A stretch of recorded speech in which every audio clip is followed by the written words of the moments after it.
Hello दोस्तों अगर आप ट्वेल्थ के स्टूडेंट हो और आपने अब तक कुछ नहीं पढ़ा केमिस्ट्री में, तो आप इस वीडियो को देखकर पास हो जाओगे। मैं इतनी गारंटी देता हूँ आपको, क्योंकि मैं आपको ऐसे क्वेश्चन बताऊंगा जो 100% पेपर में आएंगे। तो चलिए देखते हैं। दोस्तों यहाँ पर देखिए, जो ये यूनिट दे रखी है ना, ठोस अवस्था में से 10 नंबर का आएगा, इधर दे रखा है। और विलयन में से 7 नंबर का आएगा, विद्युत रसायन में से 5 नंबर का आएगा। आप जो जो भी ज़्यादा दे रखे हैं, जैसे कि यहाँ पे दे रखा है लास्ट में, ये 6 नंबर का दे रखा है, ये भी 6 नंबर का दे रखा है। तो ये आप आसान आसान चैप्टर कर लो, तो इनमें से भी आप अच्छे नंबर ला सकते हो। तो चलिए अब देखते हैं हम। जो भी इम्पोर्टेंट क्वेश्चन हो गए मैं आपको सिर्फ वो बताऊंगा, फालतू नहीं बताऊंगा कुछ भी। तो मैं आपको एक बात और बताना चाहता हूँ कि जो ठोस अवस्था है इसमें से कितने नंबर का आता है, 8 नंबर का आता है। देख लीजिए, 10 नंबर का, सॉरी 10 नंबर का आता है, ठीक है। तो और इस मॉडल में दे रखा है ये बहुत ही छोटा चैप्टर। तो आप इसको मॉडल में से पढ़ने के बाद एक बार अपनी बुक में देख लीजिएगा, थोड़े बहुत पर्सन बुक से कर लेना, ठीक है। तो चलिए मैं आपको बताता हूँ जो जो इम्पोर्टेंट है इसमें। तो सबसे पहले देखिए, इधर देखते हैं हम। ये रहा, ठोस कठोर क्यों होते हैं। एक क्वेश्चन तो ये करना है आपको। एक क्रिस्टलीय ठोस में एक क्रिस्टलीय पद को समझाइए, एक क्वेश्चन ये करना है आपको। और ये छोड़ दीजिए आप। और ये एक क्वेश्चन ये करना है, एक क्रिस्टल तथा क्रिस्टलीय ठोसों में वर्गीकृत कीजिए। ये दे रखा है आपको, एक ये क्वेश्चन करना है। और एक क्वेश्चन आपको ये वाला करना है।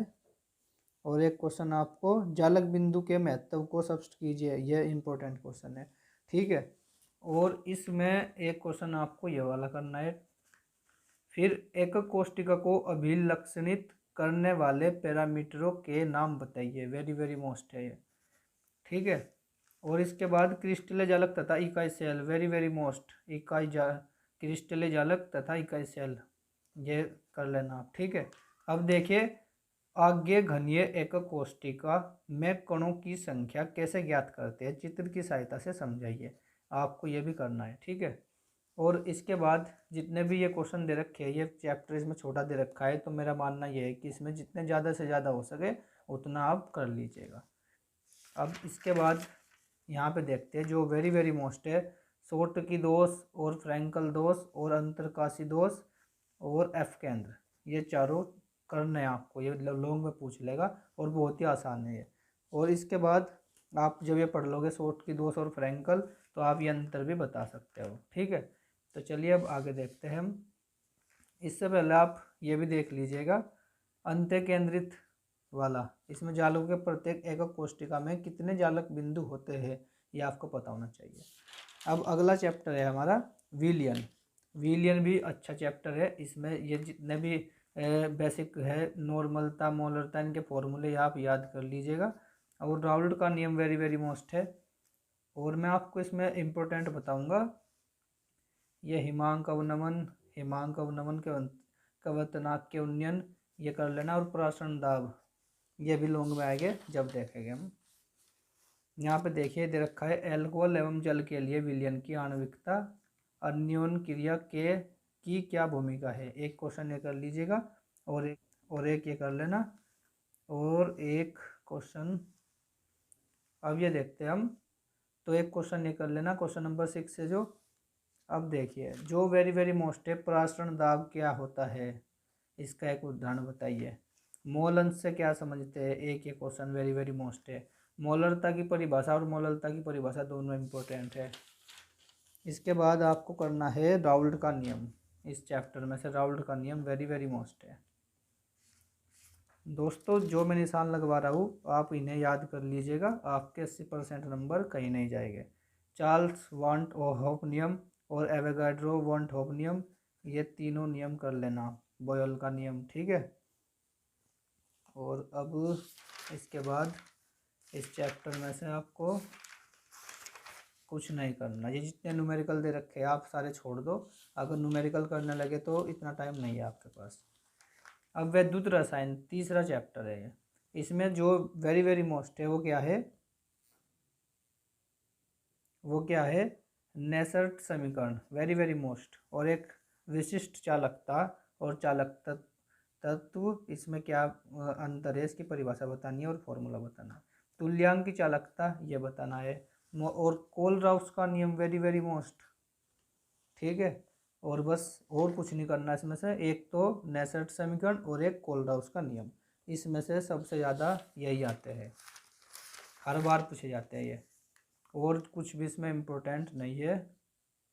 विशिष्ट चालकता मैंने आपको बता दी, और एक इसमें कर लेना आप, कोलराउस का नियम भी बता दिया, ये रहा देखो, वेरी वेरी मोस्ट है, बहुत ही बार पूछा जाता है।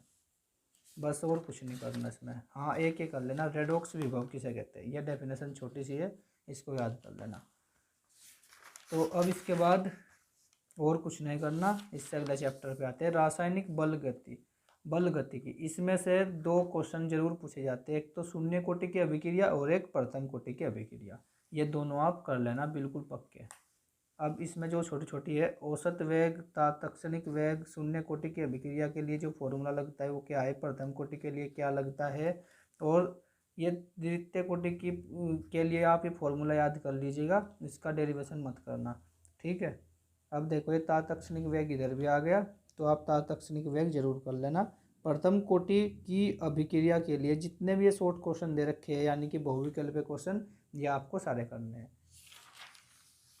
इसके बाद देखो, शून्य कोटि की अभिक्रिया को उदाहरण द्वारा समझाइए, मतलब शून्य कोटि की अभिक्रिया और प्रथम कोटि की अभिक्रिया आपको पूरी करनी है लॉन्ग क्वेश्चन में। मैं आपको बता रहा हूँ कहाँ पे दे रखी है, देखिए रही, अभिक्रिया की आणविकता तथा कोटि में क्या अंतर है, एक क्वेश्चन ये करना है आपको। और देखिए ये दे रखा है, अभिक्रिया की कोटि से आप क्या समझते हैं, शून्य कोटि की अभिक्रिया के लिए वेग स्थिरांक का मान तथा मात्रक बताइए, वेरी वेरी मोस्ट है, ठीक है। शून्य कोटि की अभिक्रिया और प्रथम कोटि की अभिक्रिया, देखिए प्रथम कोटि की अभिक्रिया ये दे रखा है यहाँ पे, यानी कि ये तीन क्वेश्चन हो गए, देखो एक तो ये दूसरा, एक ये फर्स्ट और एक ये थर्ड, ठीक है। ये तीनों क्वेश्चन करने हैं, बाकी इस चैप्टर में से मैं कुछ नहीं करा रहा, छोड़ दो, इन्हीं में से आ जाएगा, ठीक है। अब आ जाते हैं चैप्टर 5 पर। चैप्टर 5 है पृष्ठ रसायन, इसमें क्या होता है, अधिशोषण की परिभाषा पूछ लेगा, अधिशोषण क्या है, उत्प्रेरक क्या है, इसकी परिभाषा पूछ लेगा, ठीक है। और इसके बाद ये चैप्टर भी ज़्यादा इसमें से मिलेगा नहीं तुम्हें, मैं बता रहा हूँ कौन कौन सा है। भौतिक अधिशोषण व रसाशोषण में क्या अंतर है, एक ये कर लेना आप। और स्व उत्प्रेरण और प्रेरित उत्प्रेरण में क्या अंतर है, उदाहरण सहित समझाइए, वेरी वेरी मोस्ट है ये, ठीक है। और तो इसमें कुछ नहीं है। हाँ, रक्षण किसे कहते हैं, द्रविस्नेही और द्रव विरोधी कोलाइड विलयन, ये वेरी वेरी मोस्ट है। और एक रक्षण किसे कहते हैं, ये क्वेश्चन। हाँ एक ये देखो ब्राउनिंग गति क्या होती है, ब्राउनिंग गति वेरी वेरी मोस्ट है, ठीक है। तो बस और कुछ मत करिए इसमें से, छोड़ दो से। अब 7 चैप्टर है हमारा, पी ब्लॉक के तत्व। दोस्तों पी ब्लॉक के तत्व पढ़ने से पहले मैं आपको बताना चाहूँगा कि आप एक बार इसको आवर्त सारणी में देख लीजिए, पी ब्लॉक के तत्व क्या होते हैं और उनके बारे में पढ़ लीजिए। इस बस ये जो पी ब्लॉक तत्व है, इसमें सारे के सारे पी ब्लॉक के बारे में ही डिस्कस करेंगे। तो देखिए पी ब्लॉक के तत्व में पूछेगा नाइट्रोजन परिवार के तत्व, यानी कि निक्टोजन भी कहते हैं, इनकी परिभाषा पूछ लेगा, निक्टोजन किसे कहते हैं, तो आपको ये सारे लिखने पड़ेंगे, ठीक है। अब इसके बाद ऑक्सीजन परिवार के तत्व, क्लोरीन परिवार के तत्व या हैलोजन, या इसे बोलते हैं देखो कैल्कोजन, ऑक्सीजन परिवार के तत्व को। अक्रिय गैस क्या होती है, ठीक है, तो ये पूछेगा आपसे। अब देखते हैं हम इसमें जितने भी लॉन्ग क्वेश्चन है, आपको क्या करना है, बस एक पी ब्लॉक का लॉन्ग क्वेश्चन याद कर लेना है, उसके बाद चाहे कोई सा भी लॉन्ग क्वेश्चन आए आप उसे ही लिख आना। ये शॉर्ट क्वेश्चन दे रखे हैं जो, इन पे निशान लगा लो, मैं बता रहा हूँ कौन कौन से करने हैं तुम्हें, जो भी इम्पोर्टेंट क्वेश्चन है। रेडोन की खोज किसने की, फास्फोरस की तुलना में नाइट्रोजन सरल खन गुणों को कम प्रदर्शित करती है, क्यों। हीलियम को खोदा गोरिए, ये वाला क्वेश्चन कर लेना आप। और बाकी तो अब आ जाओ इन पे, आवर्त सारणी में वर्ग 15 के तत्वों, वेरी वेरी मोस्ट, और कुछ नहीं करना इसमें। हैलोजन रंगीन क्यों होते हैं, ये क्वेश्चन देखिए यहाँ पर, हैलोजन रंगीन क्यों होते हैं ये बताना है आपको, क्यों होते हैं। और इसके बाद इसमें एक आपको गैस बनाने की विधि याद कर लेनी है। कौन सी है? प्रयोगशाला विधि, अमोनिया वाली। ठीक है, अमोनिया वाली याद कर लेनी है आपको। मैं देख रहा हूँ इससे इम्पोर्टेंट भी कुछ है क्या इसमें? नहीं नहीं नहीं। तो आपको क्या करना है, ये दे रखा है इसमें, अमोनिया का औद्योगिक उत्पादन हैबर विधि द्वारा। बस ये याद कर लेना है, एक ही गैस याद कर लेनी है आपको। ठीक है, तो चलिए अब इससे अगला चैप्टर देखते हैं हम। दोस्तों अगर हम सारी गैसें याद करेंगे तो इतना टाइम नहीं है जो हम सारी याद कर लें। बस आपको एक याद करनी है, आ जाएगी वही आ जाएगी, आप पेपर मिला लेना बाद में। देखिए डी ब्लॉक और एफ ब्लॉक। दोस्तों डी ब्लॉक को क्या बोलते हैं हम? संक्रमण तत्व बोलते हैं। और एफ ब्लॉक को लेथेनाइट या आंतरिक संक्रमण तत्व कहलाते हैं, यानी कि आंतरिक संक्रमण तत्व भी कहते हैं एफ ब्लॉक को। तो चाहे तो एफ ब्लॉक लिखा हुआ आ जाए या आंतरिक संक्रमण तत्व लिखा हुआ आ जाए, हमें क्या लिखना है? एफ ब्लॉक के बारे में ही लिखना है। और यहाँ पर डी ब्लॉक के तत्व में चाहे तो संक्रमण तत्व लिखा हुआ आ जाए या डी ब्लॉक के तत्व लिखा हुआ आ जाए, हमें क्या लिखना है? बस डी ब्लॉक के बारे में पता होना चाहिए, हम वही लिख देंगे। तो डी ब्लॉक और एफ ब्लॉक, ये हमें दोनों ब्लॉक अपनी आवर्त सारणी में एक बार देख लो और पढ़ लो इन्हें अच्छे से, और बस इन्हीं के बारे में देख लो। अब देखते हैं हम संक्रमण तत्वों को 3D श्रेणी का कौन सा तत्व बड़ी संख्या में ऑक्सीजन अवस्थाएं दर्शाता है एवं क्यों। अगर आप सारे पढ़ लोगे संक्रमण तत्व तो आपको पता चल जाएगा। ठीक है, अब इसके बाद मैं आपको बस 2 ही क्वेश्चन बताऊंगा इसमें। ये शॉर्ट तो आप कर ही लेना, जितने भी शॉर्ट दे रखे हैं ये इम्पोर्टेंट है जो मैं आपको बता रहा हूँ। अंतरकाशी यौगिक और उत्प्रेरयी गुणन के। अब मैं आपको बताता हूँ कि लॉन्ग क्वेश्चन कौन सा याद करना है तुम्हें। देखो एक लॉन्ग क्वेश्चन ये दे रखा है, संक्रमण तत्व से आप क्या समझते हैं।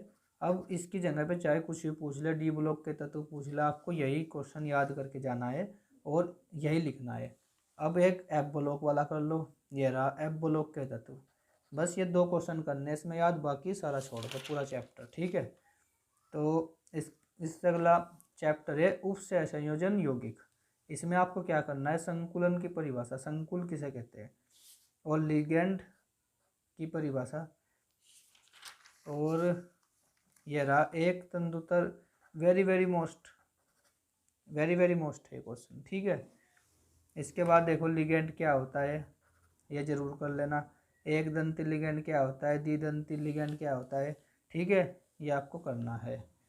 इसके बाद हम इसमें जो ये दे रखे हैं हमें उपसेचन यौगिक के IUPAC नाम लिखिए, इन्हें आप करना सीख लो।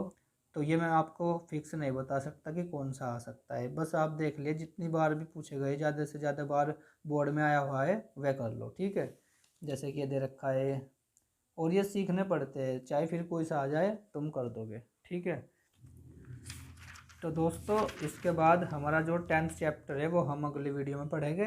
ठीक है, तो आप ये 9 चैप्टर बिल्कुल अच्छे से कर लो जो जो मैंने आपको बताया है। आप एक क्वेश्चन ये भी देख लेना, वर्णन सिद्धांत को समझाइए, ये थोड़ा याद कर लेना क्योंकि ये मुझे लग रहा है कि इस बार आ जाएगा। ठीक है, तो दोस्तों आज की वीडियो में बस इतना ही था। अगर आपको वीडियो अच्छी लगी हो तो लाइक कीजिए, चैनल पर नए तो सब्सक्राइब भी कर लीजिए। थैंक यू दोस्तों, मिलते हैं अगली वीडियो में।